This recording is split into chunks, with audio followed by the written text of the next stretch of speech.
I remember skipping rope on the sidewalk, and then a talk by Summer Austin on the Worldview from an Outcast podcast on the implications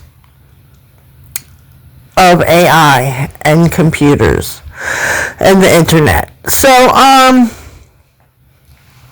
now that it seems everything is computerized and dehumanized on this earth, I look back to playing as a kid. We played kickball, ran around the garage, played in the snow, made igloos, played jump in the leaves, go on long walks, go on canoe rides. And I think a lot of kids are missing out on that with their videos and their whatever chatting on their phones. But that's just the way it is. They were born into that. As in the same way I was born into a childhood where you play outside in the country. We lived outside in the country. We lived also in the city. And I had lots of adventures out in the country. Just I like to walk around, and I like to be reminded of that and remind myself of that pre-computer era and age. So I, as well as anyone else who is guilty of, just falling into the trap of being on my phone all day, etc., and just taking part in all the apps and all the myriad of offers you get to join apps and make subscriptions and just take part in the whole creation of imagery. And I use different apps to write my stories on. I use the computer at the library to put images in my storybooks, and I use the Amazon KDP site to create and publish books. And I have this podcast. So it's a good thing. I'll acquiesce. But that doesn't mean I don't reminisce and wish that I could still be having those non-computer experiences and everything wasn't just all about the internet. So, apart from that, we have a future that looks as if computers or robots are going to run the world in, I don't know how long. I can give an estimate. Definitely 300 years, things will look a whole lot different. So is there any way to slow this down or put precautionary discussion out there and make rules and put a halt to the speedy changes that are taking place in our society because of this internet and computer infrastructure? So, if I was in a lazy old isolated town in, say, Alaska, and there was no internet, they had never heard of it, or maybe South America, and there was just beneath a valley, and we just made and wove baskets all day or something, or bracelets, and sold them at the local market. I think I would be okay. So having that would be known as the phrase of ignorance is bliss. Having not known of computers, we would still be fine how we were living before that age of computers. So, but now that we're having all these new advances in technology and just everything, it seems to be so speedily out of control that, the job losses, people are wondering if their job will be taken by a robot or a computer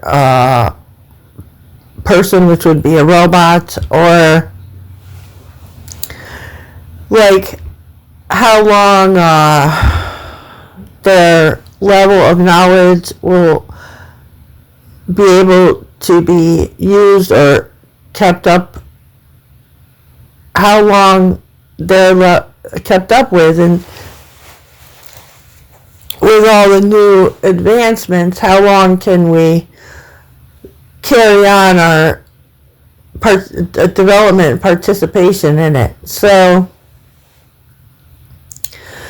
see, some of the elderly just don't understand, they don't want to understand maybe, and they try, maybe it's too hard, they just don't get it because their brains aren't wired to take on the, it's like teaching an old dog new tricks.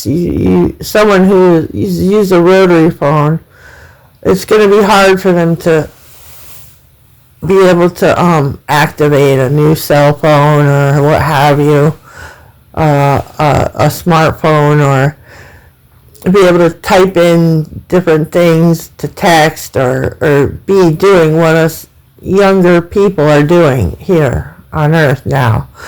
Most of us, I don't know the percentage of people on Earth that actually have a phone or a computer. I know there's some remote, isolated, or maybe desolate towns that just don't know of it yet, or maybe they do and they just don't have the funds, maybe they don't want it, and they don't want to be bothered, they want to keep up with the way they're living now. But I believe that most Americans have a phone. I'm not sure, but it seems that way when I go outside. I live in upstate New York, and so the comparison would be for life with a phone or internet or computer and life without a phone or internet or computer. And then carry that, which is the one has more humanity and enjoying life's little, like simple pleasures like the sunrise or playing outside with your friends and like going places or walking around. Like some people now, they joke like you bring your phone and you just sit with your phone, and if you go to someone's house with a group of people, friends, you just sit all on your phone and in the room together. So where's the human connection there? It's just something we're losing, and I would like to revive it. I would like to keep that, or at least with myself expressing for myself what I feel about it will bring me, because I believe that one of my phrases is that it's not any expectations from others, it's just expressing yourself, because you really can't control others, and it's not good to have expectations from others, because it will never come true, or maybe sometimes it won't come true, maybe sometimes it will, but it's really just all about expressing yourself. So I just wanted to relive some of the moments going up on the land with my mom and cooking food on the fire, getting water from the stream for the pot to cook what we cooked, potatoes in it, and just getting kindling for the stove at night when it was cold and we came home, and going to Cape Cod, walking along Provincetown with my dad's side of the family, going clamming, and there was a bonfire. I would just sit there, look at the moon, and with my glasses on, my shades, and but maybe I didn't talk much, but I'm glad I finally found my voice. Well, thank you for sticking with me till the end of this rhapsody of a podcast. And for as far as the future of AI, I really hope regulations and requirements, something to slow it down, it would be essential and top priority, key, before the whole world is just a robot, and because humanity is important to me. So if if you see it my way, try to spread the word. Thank you. It's been real. Worldview from an Outcast podcast.